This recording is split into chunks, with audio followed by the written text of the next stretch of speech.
Hello everyone, welcome to skill IQ। Skill IQ में आपका स्वागत है। तो क्वेश्चन नंबर 5 हमारा है correct the sentences, correct the following sentences या करेक्ट द सेंटेंसेस भी आप बोल सकते हो। अब यहाँ पे हमने क्या करना है, एक या दो रेयरली एग्जांपल्स हैं इस यहाँ पे जिरंड या फिर आपको पार्टिसिपल का देखने को मिलेगा एक दो, यानी कि V1 के साथ ING फॉर्म वाले एक दो क्वेश्चंस आपको यहाँ पे देखने को मिल सकते हैं। अन्यथा सारे के सारे जो है आपको जो है किससे मिलेंगे रिलेटेड, इन्फिनेटिव से रिलेटेड मिलेंगे, यानी कि टू प्लस के वर्ब की फर्स्ट फॉर्म या तो ऐड करना है या टू हमें हटाना होगा। वो सिचुएशन बेस्ड है। बहुत सारे सेंटेंसेस में बोलते ही पता चल जाएगा और बहुत सारे सेंटेंसेस में एक दो रूल्स वही फिलिप्स की तरीके से हम देखने वाले हैं यहाँ पे क्वेश्चन नंबर 5 को। ओके, तो चलिए देखते हैं। To see is believe. अब यहाँ पे टू सी जो है सब्जेक्ट की जगह पे है, ये बिल्कुल सही रहेगा। बट टू सी इज ये इसके लिए वर्ब यूज हो रहा है, ये ऑब्जेक्ट के रूप में जो है हमारा यूज करना है। तो यहाँ पे हम टू प्लस के वर्ब की फर्स्ट फॉर्म करेंगे, यानी कि हम यहाँ पे क्या करेंगे, टू बिलीव यहाँ पे हम कर देंगे। उसके बाद she has no house living in. अब यहाँ पे हम इसको ऑब्जेक्ट देने की कोशिश कर रहे हैं, ठीक है, या फिर हम अपनी बात को कुछ इस तरीके से बता रहे हैं कि उसके पास रहने के लिए कोई घर जो है नहीं है ना। तो लिविंग को काट देंगे हम, यहाँ पे टू लिव करेंगे। क्या कर देंगे, टू लिव, और उसके बाद हमारा इन वहां पे रहेगा। तो पूरा सेंटेंस क्या हो जाएगा, she has no house to live in. Next question है he bed me to go. अब यहाँ पे हम क्या करने वाले हैं, ये जो टू है इसको हम हटा देंगे। बेड जो है उसके बाद ऑब्जेक्ट आया है, उसके बाद आपको ऑब्जेक्ट के बाद जो है आपको टू प्लस के वर्ब की फर्स्ट फॉर्म देने की जरूरत नहीं है, ठीक है। खासकर जो ये हमारे पर्सनल प्रोनाउन से रिलेटेड जो ऑब्जेक्ट होते हैं उनके ऑब्जेक्टिव केस में पर्सनल प्रोनाउन होता है तब, ठीक है। टू प्लस के वर्ब की फर्स्ट फॉर्म देने की जरूरत नहीं है। ही में टू डू दिस, यहाँ पे तो पहचान गए होंगे आप, मॉडल है, मॉडल के बाद टू नहीं आएगा, सीधा वर्ब का फर्स्ट फॉर्म आएगा, ठीक है। ही में do this, he wants helping his brother. अब यहाँ पे हम क्या कर देंगे, ये जो हेल्पिंग लिखा हुआ है इस हेल्पिंग को टू हेल्प कर देंगे। अब आप बोल के देखो, he wants to help his brother, वो अपने ब्रदर की क्या करना चाहता था, हेल्प करना चाहता था, चाहता है, सॉरी, वांटेड नहीं है, ही वांटेड नहीं है। ही डेयर्स टू गो देयर, ना कि गो देयर, ठीक है, ही डेयर्स टू गो देयर। अब यहाँ पे मैंने आपको डेयर और नीड से रिलेटेड जो है आपको कहानी बताई हुई है, बार बार मुझे बताने की जरूरत नहीं है, जो शुरुआत से वीडियोस को देखते आ रहा है उसको पता होना चाहिए ऑफ कोर्स, ठीक है। तो यहाँ पे डेयर के साथ जो है एस लगा हुआ है ना, तो इसका मतलब ये मेन वर्ब का काम कर रही है, और जब ये मेन वर्ब का काम कर रही होगी तो उसके साथ जो है आपका उसके बाद जो है आप टू लगा सकते हो, कोई दिक्कत यहाँ पे नहीं है, ठीक है।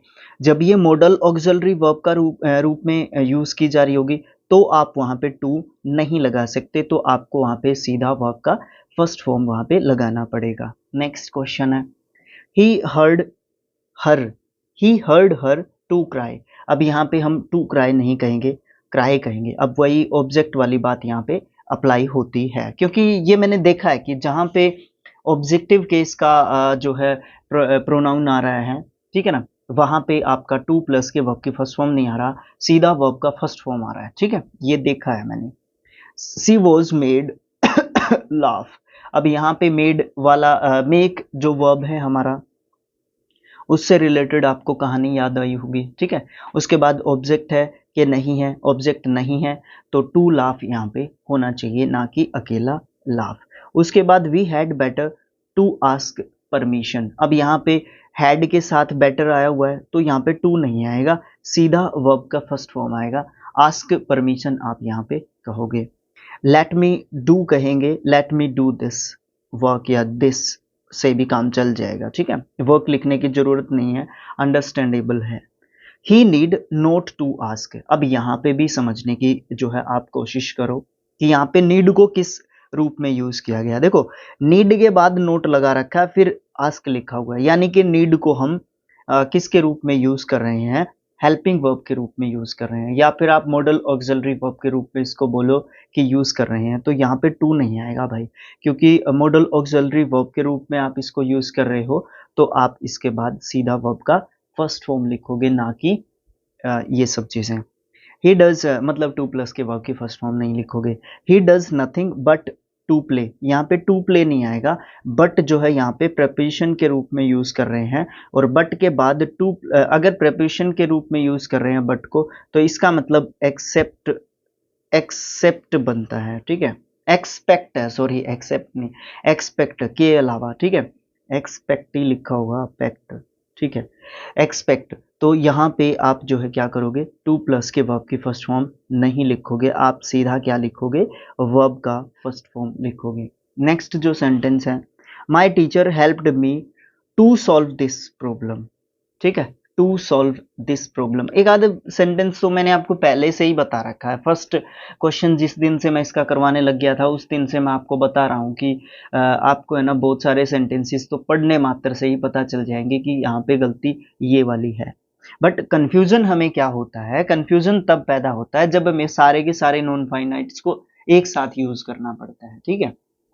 वैसे वहां पे भी पता चल जाता है, जब हम एक्सरसाइज करेंगे तो पता चल जाएगा आपको।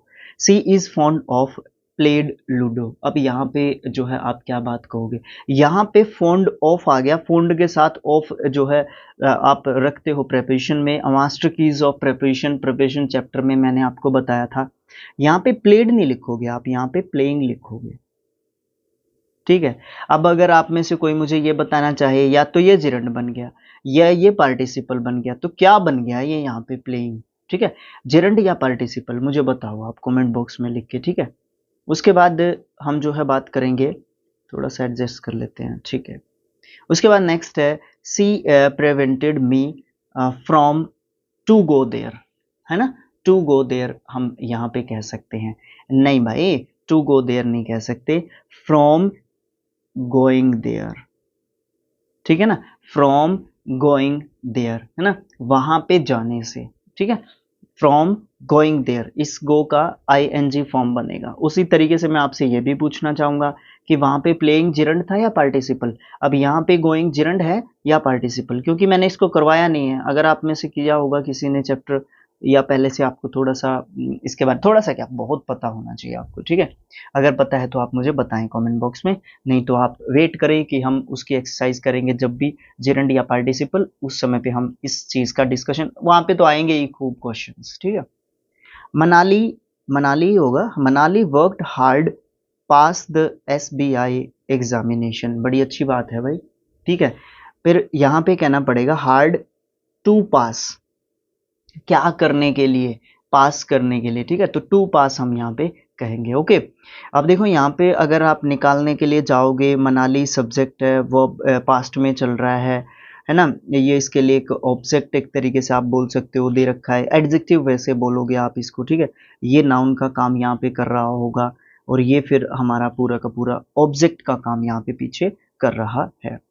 उसके बाद है he is too tired to work, ये मैंने आपको रिमूवल ऑफ टू की एक्सरसाइज में बहुत बार करवाया है।